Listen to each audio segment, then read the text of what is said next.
सुखदेव ऋषि 12 वर्ष का हो गया, माँ के गर्भ 12 वर्ष तक बाहर नहीं आया।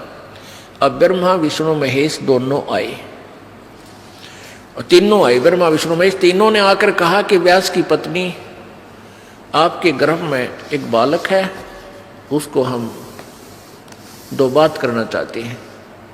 वो 12 वर्ष से आपके गर्भ में बाहर नहीं आ रहा। तब उसकी व्यास की पत्नी ने कहा कि मुझे तो ऐसा आभास ही नहीं हो रहा कि मेरे पेट में बालक है।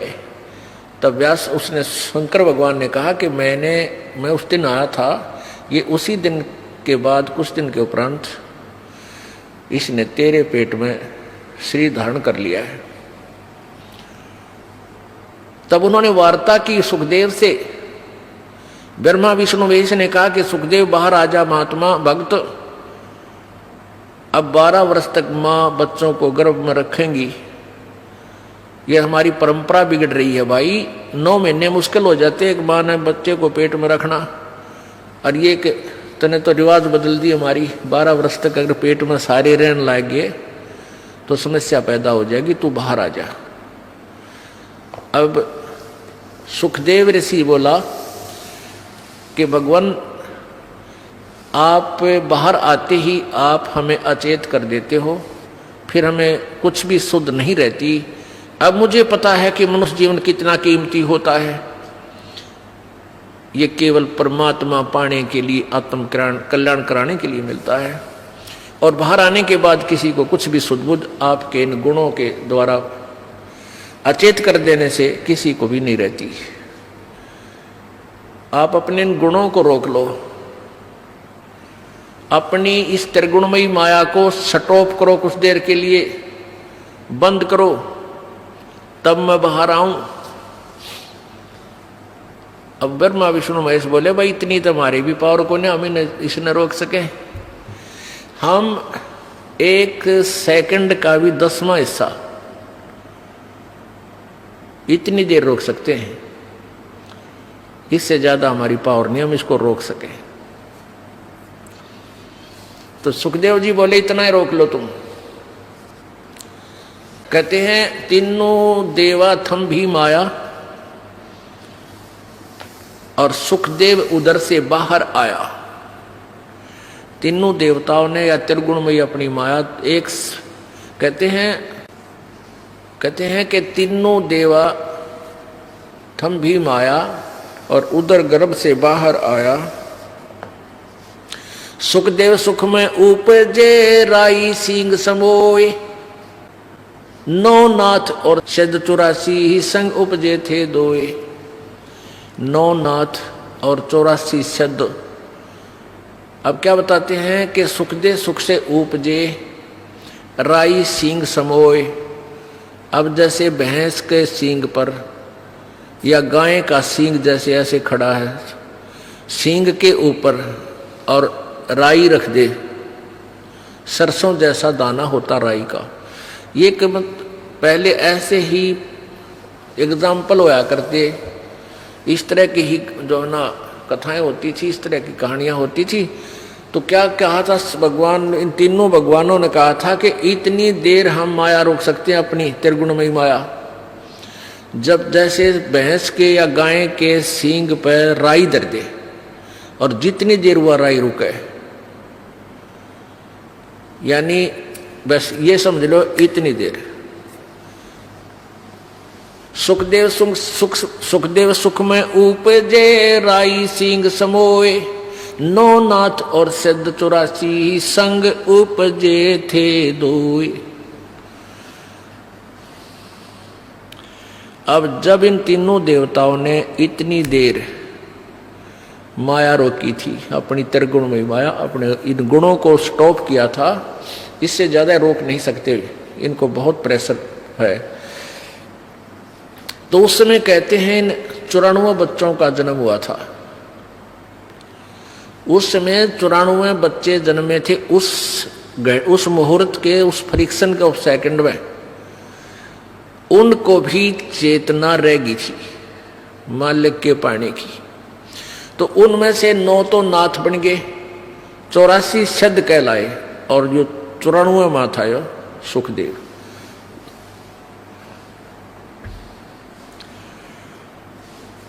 तो सुखदेव जी बाहर आए उठकर अपनी कमर पर अपनी और नालियों की नो टांग के गेर के कंधे पर स्पीड खींच दी, चल पड़े।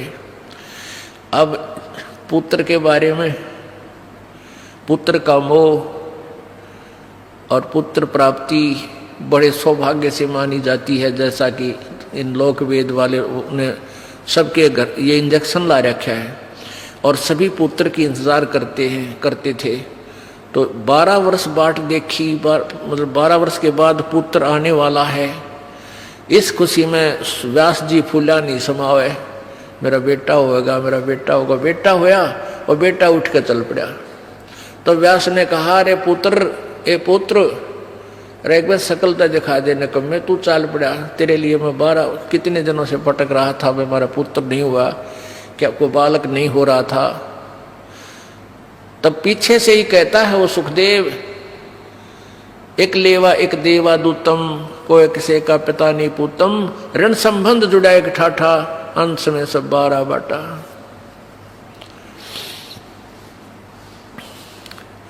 व्यास जी, सुखदेव जी कहने लगे, ऋषि जी कोई किसी का बेटा ना और कोई किसी का बाप ना जाने कितनी बार तू मेरा बेटा बन लिया, ना जाने कितनी बार मैं तेरा बाप बन लिया, और ना जाने मैं कितनी बार तेरा बेटा बन लिया, तू मेरा बाप बन लिया। ये तो इनका पीछा छुटवाना पड़ेगा और मैं ना देखूं तेरे का, ना मुझे भी तेरे में मोह हो गया तो फिर क्या करूंगा। इसलिए ऐसे ही निकल गया, आकाश में उड़ गया थोड़ी दूर जाके। क्यों? व्यास पीछे पीछे चल रहा था, बेटा आ जा बेटा, एक बार। अब उसने आकाश में उड़ गया। आगे जाके फिर अपनी आप और नाल काट के पत्ते पुत्ते बांध के, पहले तो बालक थे 10-12 वर्ष के, वही अड्डे जाया करते थे। तो उसने फिर अपनी साधना शुरू की। उस साधना से पिछले जन्म की बैटरी चार्ज से स्वर्ग में पहुंच जाता था सुखदेव ऋषि। यह स्वर्ग किसे कहते हैं? स्वर्ग एक रेस्टोरेंट होता है और वहां पर साहूकार, सेठ व्यक्ति, पैसे वाले, धनी ही जा सकते हैं, ना रेस्टोरेंट में गरीब व्यक्ति का नहीं जा सकता। जिस पर पूंजी को ना, जिसके पास पैसे हैं वो धनी है, वो किसी भी जाति वर्ग का है, यानी यहाँ किसी वर्ग से नहीं, धनी से मतलब है। तो जैसे यहाँ राम नाम के यानी सिद्धि भक्ति पुनों के जो धनी हैं वो स्वर्ग जाते हैं और स्वर्ग के अंदर अपने पुनों को अक्षीण करके फिर वापस आ जाते हैं। स्वर्ग एक रेस्टोरेंट समझ लो, एक होटल समझो। जैसे गर्मियों के दिनों में यहाँ हरियाणा, राजस्थान, उत्तर प्रदेश, पंजाब, मध्य प्रदेश आदि क्षेत्रों में भयंकर गर्मी पड़ती है मई और जून में। और जिसके पास कुछ पैसे हैं, एक्स्ट्रा सेठ है, धनी है, वो 2 महीने कुल्लू और मनाली हिली स्टेशन यानी पहाड़ी क्षेत्र में चले जाते हैं। वहाँ रेस्टोरेंट यानी होटल में कमरा किराए पर लेते हैं और वहीं खाना खाते हैं और 2 महीने 10-20 हज़ार रुपये जो वो लेके जाते हैं, उन 10-20 हज़ार रुपये को वहाँ खर्च करके और फिर वापस अपने कर्म क्षेत्र में आ जाते हैं जहाँ उनकी दुकान, बिजनेस, व्यापार है। और वहाँ 20 हज़ार रुपये अपने खा खर्चाए, बर्बाद कराए। अब फिर नए सिरे से फिर माया जोड़ो, 20-30 हज़ार रुपये बच जावे तो फिर कुल्लू मनाली अगले वर्ष फिर गर्मियों में चले जाओ और फिर जेब कटवा के फिर वापस आ जाओ। तो कहने का भाव ये है कि ये स्वर्ग जो है ये एक रेस्टोरेंट है और वहाँ यहाँ के पुण्यकर्मी प्राणी ही यहाँ इकट्ठी की हुई माया, धन, पुण्य, उनके आधार से स्वर्ग जाते हैं। तो ये स्वर्ग पर जैसे प्रत्येक शहरों में रेस्टोरेंट होते हैं, होटल होते हैं, तो एक तो कॉमन स्वर्ग है जिसका राजा इंद्र है और प्रत्येक भगवान, जैसे भगवान ब्रह्मा, भगवान विष्णु, भगवान शिव जी की अलग से राजधानियां हैं, वहां पर भी एक स्वर्ग है। वो इस कॉमन स्वर्ग से भी अच्छा रेस्टोरेंट वहां अलग से है। सब जगह ऐसा उन्होंने अलग से अपना, जो इनके जैसे विष्णु जी के उपासक हैं वो विष्णु लोक में चले जाते हैं, वहाँ उनका रेस्टोरेंट बना रखा है, खाओ खर्चो मौज, यहाँ करो मौज। और फिर ऐसे विष्णु के उपासक विष्णु लोक में चले जाते हैं उनकी राजधानी में, वहां भी रेस्टोरेंट यानी स्वर्ग है। जो ब्रह्मा जी के उपासक ब्रह्मा के लोक में, देवी के उपासक देवी के उस रेस्टोरेंट में स्वर्ग में चले जाते हैं। देवी धाम पर बने हुए उस रेस्टोरेंट यानी स्वर्ग में। तो ये सुखदेव ऋषि स्वर्ग में जाता था, सशरीर चला जाता था, और वहां के व्यक्ति, वहां के जितने भी देव पुरुष थे वो उनकी बड़ा सत्कार करते थे, आदर करते थे कि भी बड़ा सिद्धि वाला व्यक्ति है। ऐसे इसे कलयुग में ना ऐसे समय में और उड़कर आ जाता है। एक दिन वो विष्णु जी के लोक में चला गया। कौन? सुखदेव। उसकी पिछले पनों की बैटरी चार्ज थी, पिछले पनों से उसके शरीर में वो सिद्धि शक्ति थी। एक सिद्धि आकाश से उड़ जाई, एक सिद्धि जल पैर न लाई, एक सिद्धि कुछ खावन पीवे, एक सिद्धि जो बहु जुग जीवे। इस तरह ये 24 सिद्धियां हैं।